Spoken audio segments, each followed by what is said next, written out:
Bismillahirrahmanirrahim. Assalamu alaikum. My name is Hassan and today we are going to convert image into 3D animation using AI. Before starting work, it's my request please subscribe my channel. Thank you. Now back to our work and we are using Flex Clip and then you see AI tools, so click on it. So we are in video section in AI tools and then you see AI image to 3D animation, so click on it.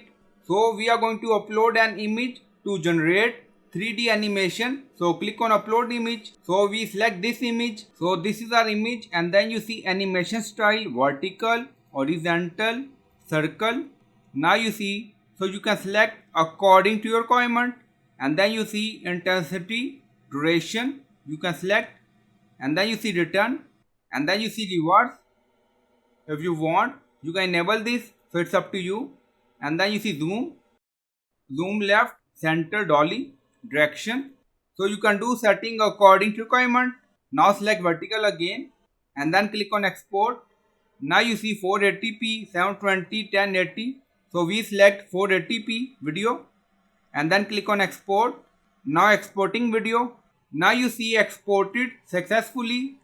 Now you see download done. So in this way you can convert or transform your image into 3D animation using AI Flex Clip. So I hope you like this video. Please like, comment, share, subscribe. Thank you for watching.